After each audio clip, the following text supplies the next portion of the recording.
Hello guys, I am गुलाबशा और हम लोग पढ़ रहे हैं मॉडर्न हिस्ट्री। इसमें हमारा फर्स्ट पार्ट हो चुका है मॉडर्न हिस्ट्री के।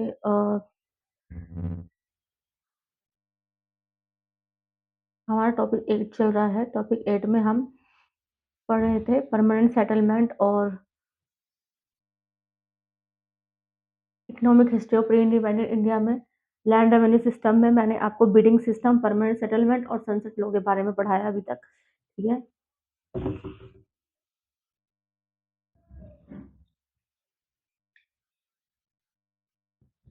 Economic history of pre independent India. ठीक है। एक टॉपिक हमारा ये है। बिडिंग सिस्टम हम पढ़ चुके हैं, परमानेंट सेटलमेंट पढ़ चुके हैं और सनसेट लॉ के बारे में भी मैं आपको पढ़ा चुकी हूँ। अब है हमारा रैयतवाड़ी सेटलमेंट। ठीक है। Next is ryotwari settlement.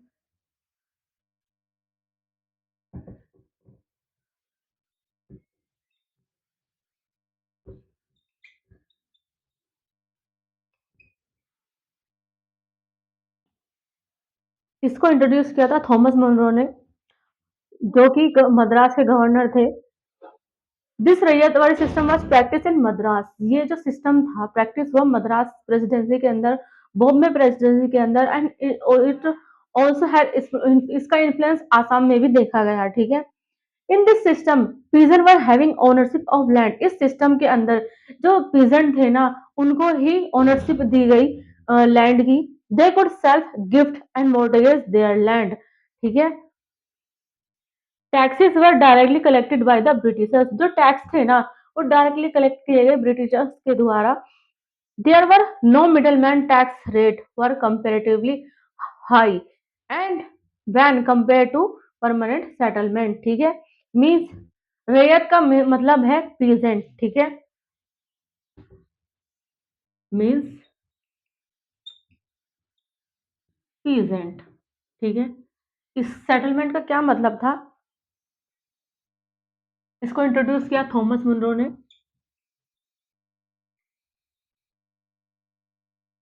Thomas Munro who was the governor of Madras.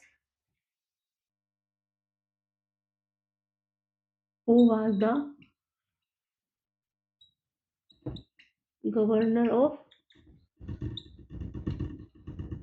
Madras.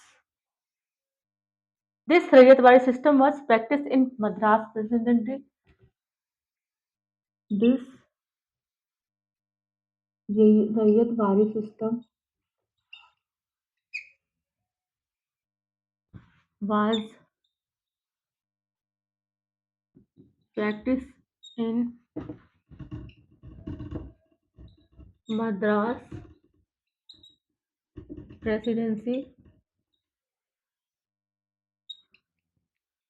Bombay Presidency and इसका इन्फ्लुएंस जो है आसाम में भी देखा गया। And it also had influence इन आसाम। ठीक है। तो ये था रैयतवाड़ी सेटलमेंट। ठीक है। नेक्स्ट आया हमारा Mahalwari settlement.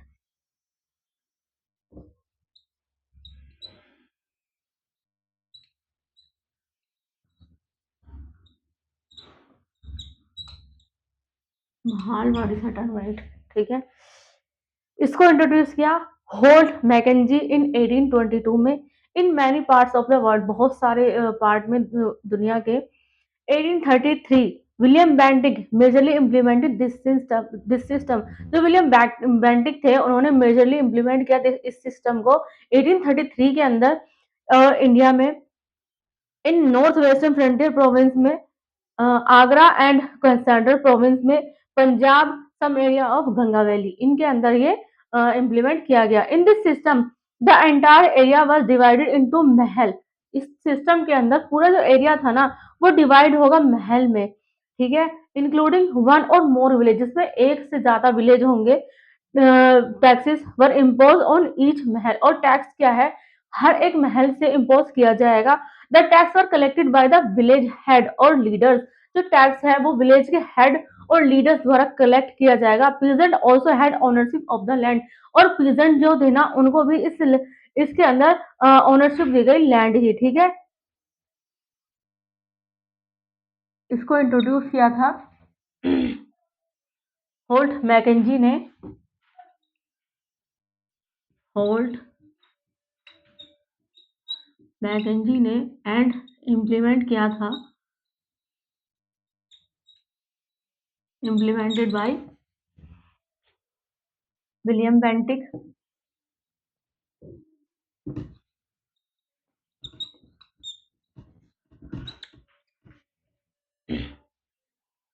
In this system, the entire area was divided.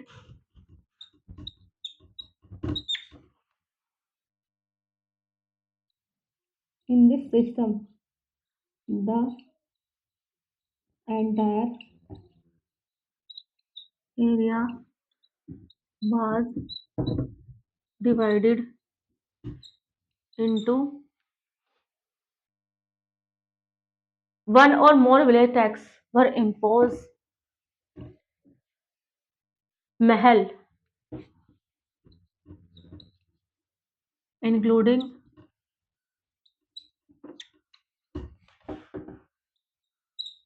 one or more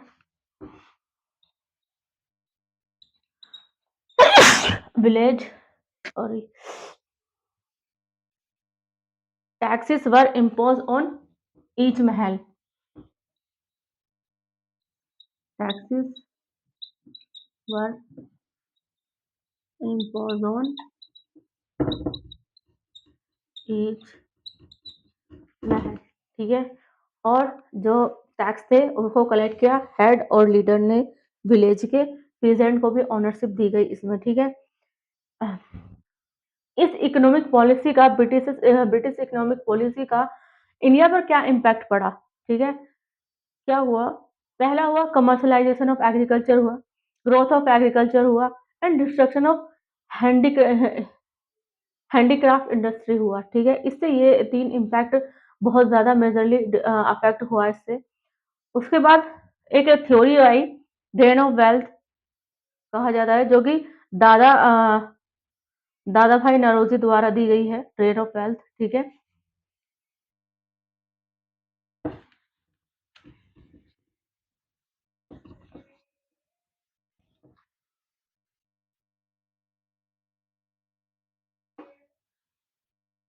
drain of wealth.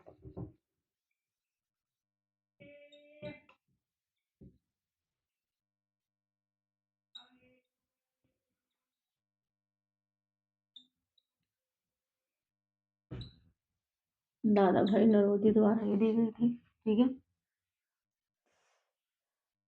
दादा भाई नौरोजी कौन थे? He was from partner of first Indian company, वो पार्टनर थे फर्स्ट इंडियन कंपनी के, which was establish in London, जो कि London में एस्टैब्लिश थी। कामा एंड कामा कंपनी उसका नाम था।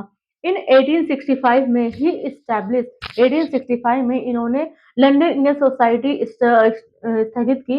इन 1867 में ही फॉर्म ईस्ट इंडियन एसोसिएशन, इन्होंने ईस्ट इंडिया एसोसिएशन भी फॉर्म की थी 1867 में। He was the first Indian to become a British MP, ये पहले इंडियन थे जो ब्रिटिश एमपी बने थे। He was the first Asian also, और फर्स्ट एशियन भी थे, ठीक है? He was called as grand old man on India of India, इनको grand old man of India भी कहा जाता था as the unofficial ambassador of India, ठीक है? The theory of the drain of wealth was given by दादा भाई नरोजी, ठीक है? ये थ्योरी दादा भाई नरोजी द्वारा दी गई। बुक्स रिटन बाय दादा भाई नरोजी, इनके द्वारा कुछ बुक्स भी लिखी गई है। पहली थी poverty and un British rule of India, ये भी इन्होंने ही लिखी है। Poverty of India Lala Lajpat Rai ने लिखी है, ठीक है? जो कि इंग्लिश डेप्ट है इंडिया का, ठीक है? ड्रेन ऑफ वेल्थ क्या है? Drain of wealth means looting India's drain of wealth का मतलब क्या है कि जो इंडिया की पूंजी थी उसे पूरी तरीके से लूट लिया गया था, ठीक है। Precious metal from India to England, जो प्रिसाइज मेटल थे ना वो इंडिया से इंग्लैंड ले जाए जा चुके थे। The drain of wealth started from 1717 में, ड्रेन ऑफ वेल्थ स्टार्टेड हुई 1717 में।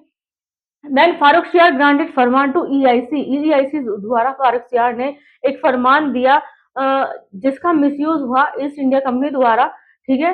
The battle of Plassey in 1757 के अंदर Mir Jafar become the nawab of Bengal and he gave lots of gift British official to make them happy, और उसने बहुत सारे गिफ्ट दिए ब्रिटिशर्स को उनको हैप्पी करने के लिए। And also large amount of capital was transfer for India to Britain, और बहुत सारा अमाउंट इंडिया से ब्रिटेन में ट्रांसफर हुआ। The exchange rate between British currency pound and Indian currency rupee was fix, जो एक्सचेंज रेट थे ना, जैसे कि आज के टाइम में डॉलर और रुपी का है या किसी भी करेंसी का कंपैरिजन डॉलर से किया जाता है, वैसे ही पाउंड और हमारे यहाँ का जो रुपया था उसका कंपेयर था वो फिक्स था, ठीक है। Was fixed in such a way that is always boosted British industrialization and economy. दादा भाई नरोजी डिमांड इक्वल एक्सचेंज, दादा भाई नरोजी ने इक्वल चेंज का डिमांड किया और no exchange rate so to balance the trade between India and Europe, ताकि India और यूरोप के बीच में ट्रेड बैलेंस बनाए रखा जा सके। British transfer precious metal from India, जो ब्रिटिश ट्रांसफर करे थे प्रिसाइज मेटल्स इंडिया से, and even started to print Indian currency, और स्टार्ट किया इंडियन करेंसी को पेपर पर रेदर देन प्रिसाइज मेटल, बल्कि प्रिसाइज मेटल की जगह पर, ठीक है। उसके बाद एक एक और हमारे वो एक और थ्योरी आई जिसका नाम था होम चार्ज, ठीक है। एक आया हमारा फिर इसके बाद home charge. What is home charge? Home charge क्या था, ठीक है। This was also a key factor in drain of wealth. Home charge were levied of following grants. ठीक है, इसका क्या मतलब था? Salary and pension of British officer in India will be paid by Indians. जो सैलरी थी और pension थी ना ब्रिटिश ऑफिसर्स की, इस वो इंडियन पे करेंगे, ठीक है। इस होम चार्ज का मतलब ये था, पहला पॉइंट इसका ये था। और सेकंड था any expenditure by British India company had to be bear by Indians. If Britishers purchase arms of British soldiers, the money had to be bear Indians. अगर ब्रिटिशर्स कोई भी कुछ भी परचेज करते हैं आर्म्स एम्यूनिशन, तो वो उसको भी इंडियन ही बेयर करेगा। Any war that British found and expense of training British military all be bear by Indian. कोई भी एक्सपेंसिस हो, हाँ, या फिर कोई भी वॉर हो, उसकी जो ट्रेनिंग हो मिलिट्री की, उसको भी इंडियन ही बेयर करेगा, ठीक है। फिर आया कमर्शलाइजेशन ऑफ एग्रीकल्चर।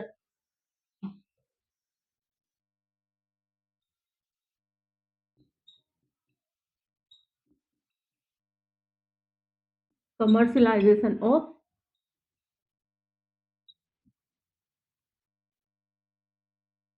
एग्रीकल्चर हुआ इसके बाद, ठीक है। इसका क्या मतलब था? It refers to shift from food crops. इसका मतलब ये रेफर करता था शिफ्टिंग को, सॉरी, फूड क्रॉप से, ठीक है। मतलब subsistence crops to commercial crop, जो सबसिस्टेंट क्रॉप थी ना उनको कमर्शियल क्रॉप से एक्सचेंज करना, शिफ्ट कर देता था। If the early stage of 19th century, अगर early stage of 19th century में British gave more focus on commercial crop, Britishers ने गेव किया किस पर फोकस रखा? कमर्शियल क्रॉप पर, जैसे कि cotton, jute, indigo, tea, and opium. But these crops were grown in India even before the advent of Britishers. लेकिन ये जो क्रॉप थी ना, ये ग्रोन होने लगी ब्रिटिशर्स के आने से पहले, आने के बाद में, ठीक है। But earlier it was grown for local consumption, लेकिन इससे पहले वो लोकल कंजम्पशन के लिए के पर्पज से ही ग्रो की जाती थी।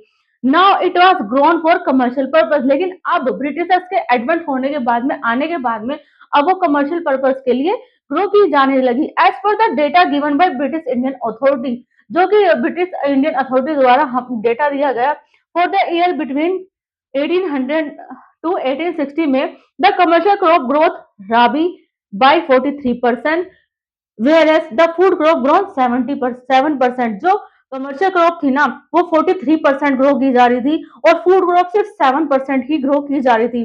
The growth of commercial crop was helping British industrialisation. जो ग्रोथ था ना कमर्शियल क्रॉप का वो हेल्प कर रहा था ब्रिटिश इंडस्ट्रियलाइजेशन को and was generating lots of revenue out of it. और बहुत सारा रेवेन्यू जनरेट कर रहा था आउट इस सब से अलग। ठीक है, एग्जाम्पल क्या थे कमर्शलाइजेशन के?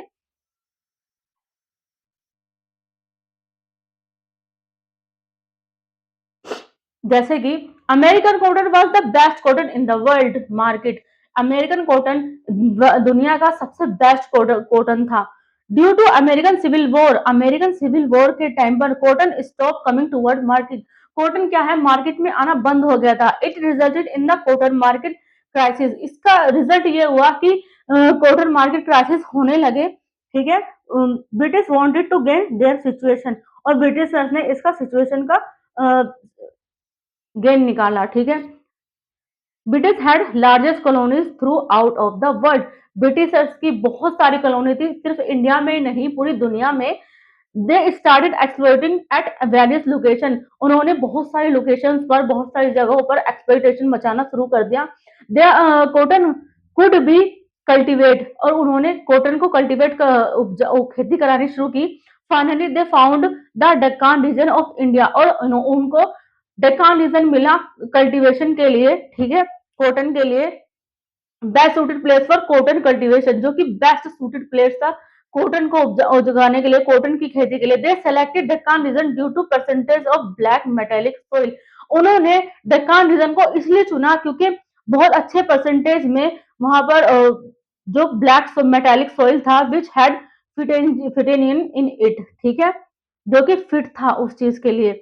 The second region was in order to cultivate cotton you needed large number of labour in Deccan. अगर आप कॉटन का कल्टीवेशन करते हैं खेती करते हैं तो आपको बहुत बड़ी लेबर का बहुत सारी लेबर की जरूरत पड़ेगी। Had cheap labour availability. India के अंदर चीप लेबर अवेलेबिलिटी भी थी। British force India to grow cotton in two types. Britishers ने इंडिया वालों को फोर्स किया कॉटन ग्रो करने के लिए दो तरीके से। British mostly grow cotton too and hire Indian labour for cotton cultivation. ठीक है, पहला रीजन ये था। Second, Indian farmer who grow cotton to their own land. और दूसरा, खुद जो फार्मर थे ना वो खुद ही अपने लैंड पर कॉटन ग्रो करने लगे थे, कॉटन यानी कपास। The profit margin of cotton cultivation was so high. जो प्रॉफिट मार्जिन था ना कॉटन की खेती का वो बहुत अच्छा था। For first time Deccan has a cash rice economy.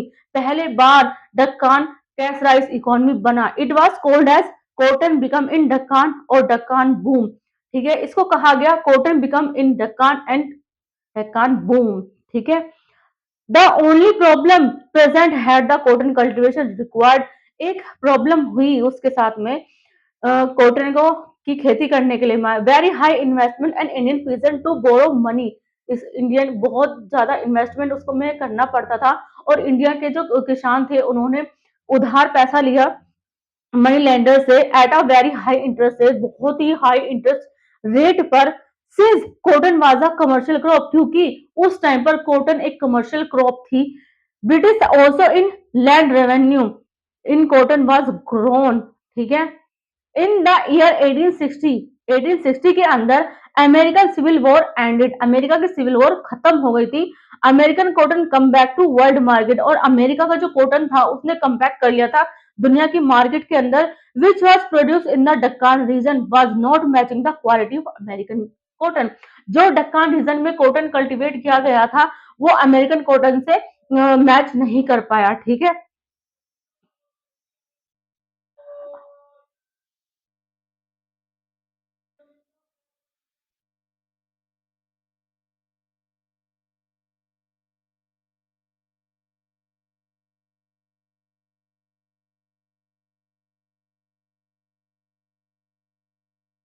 ठीक है, इंडिया के अंदर कॉटन कल्टीवेशन की डिमांड, द डिमांड फॉर